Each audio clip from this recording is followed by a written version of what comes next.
As we have seen in the first video, with the theory of special relativity, Einstein thus solved the first problem. What about the second one? How can it be possible that two objects at a distance can influence each other instantaneously through gravity? The answer to this question is that it is indeed impossible, as shown by the theory of general relativity, formulated in 1915. Let us try to understand some basic ideas behind it. The most important concept is that gravity ceases to be a force in the Newtonian sense. All objects with a mass, or energy, have the effect of curving the framework in which they exist, that is, the four-dimensional space-time. And the higher their mass, or energy, the higher the induced curvature. It is this induced curvature in the nearby space-time regions that makes the other bodies follow curved trajectories in space. As John Archibald Wheeler once said, space-time tells matter how to move, and matter tells space-time how to curve. In a curved space, the shortest path between 2 points is known as geodesic line, and in general, it is not a straight line. For example, for the curved surface of a sphere, such a line is shown here. Well, in general relativity, objects affected only by gravity follow geodesic lines in the four-dimensional space-time. The projection of such lines into the three-dimensional space is what we call the gravitational trajectory. In order to have an intuitive idea of how this works, consider the trajectory of a small ball in a rubber sheet with a much more massive ball in the center. This ball curves the rubber sheet in such a way that the small ball will deviate from a straight trajectory when approaching the big one. The obvious explanation is that the small ball tends to deviate because of the local slope of the rubber sheet, but imagine what we would think if we could observe the motion from the top. Although the real trajectory is three-dimensional, we would observe a 2D curved trajectory, and we would be induced to believe that its bending is due to some horizontal gravity force, whose origin would be mysterious. Well, the fact that we live and think in a three-dimensional world, in which time and space are two well-separated concepts, is what led us to believe in the existence of the Newtonian gravity force. Einstein, by broadening the perspective to 4 dimensions, proved that Newtonian gravity is only a fictitious force that disappears in a space-time description of the world. But please don't feel upset by this, because all you have learned in this course is still very useful. It turns out, in fact, that Newtonian gravity represents a very good approximation for the prediction of gravitational trajectories, and that the effects of general and special relativity can be included by adding some perturbation terms on the right-hand side of Newton's equation, in the so-called post-Newtonian equations, the most accurate description of gravitational motion existing to date. Returning to the initial question, in general relativity, gravity is no more a means of transmitting information instantaneously. When a massive body moves or accelerates very quickly, the space-time curvature adapts to its new position by means of space-time ripples propagating at the speed of light. So, if the sun should suddenly explode or disappear now, we would not feel it gravitationally for at least 8 minutes. That is the time it takes light to cover the distance between the sun and the Earth. These space-time ripples, responsible of the changes of the local curvature in space-time, are known as gravitational waves and are an essential ingredient predicted by the theory of general relativity. As you might know, gravitational waves have been recently detected for the first time by the LIGO experiment. And in the future, a space mission will try to improve the quality of such measurements, It's the European Space Agency's LISA Pathfinder mission. Such mission, whose concept is the same as that of the LIGO experiment, but at a much larger scale, will place 3 spacecrafts in space at very large distances between one another, and will measure the variation of the distances between 2 pairs of satellites with laser interferometry.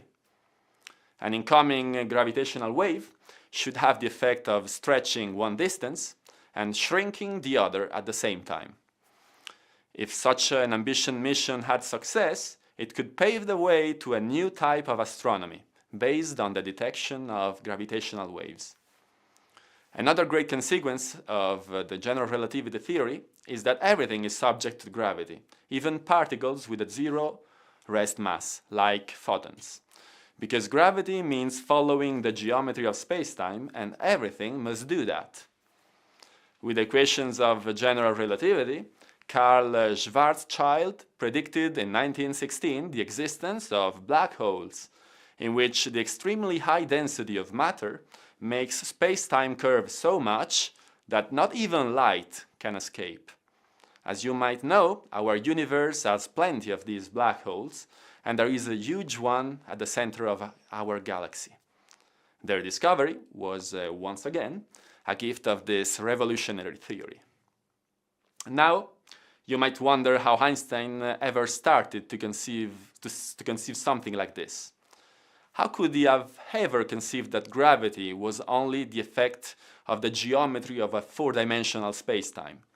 Well, he had a great physical insight. Do you remember the falling elevator you met with Mario when studying microgravity in week 3? In a falling elevator, everything looks floating and at quiet with respect to the walls. So, if we freely follow the curvature of spacetime, like a falling elevator does, we feel weightless, just as if we were in an inertial reference frame far from any gravitational field. The fact that a freely falling reference frame is equivalent to a quiet, non-accelerating reference frame away from any gravity source is what led Einstein to think that gravity was not a real force. When the elevator is hanging, on the other hand, we feel the reaction force on the floor that accelerates us away from our inertial motion in spacetime, which would be falling.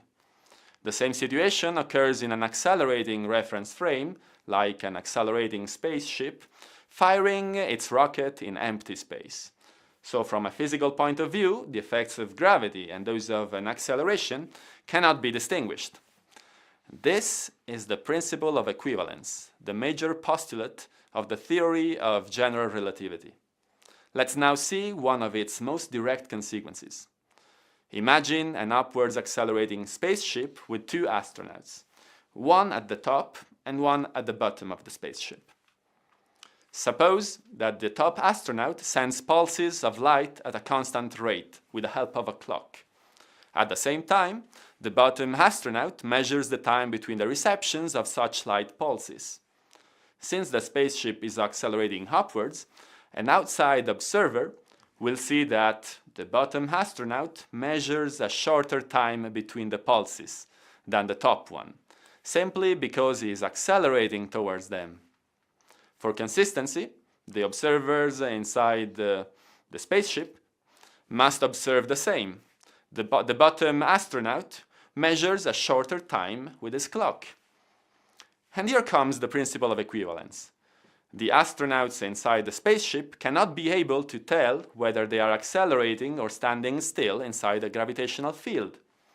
If they decide to think that there is a gravity field towards the bottom of the spaceship, the only explanation they can give is that time flows slower as they get closer to the bottom floor of the spaceship, along this gravity field. And indeed, in general relativity, time runs slower and slower as we move along the local gravitational field. And the farther away we go, the higher this effect. This phenomenon is known as gravitational time dilation, and its effect has already been measured and verified in satellites orbiting the Earth. Let us consider, for example, the case of the GPS satellites that you have already seen last week. orbiting at an altitude of 20,000 kilometers.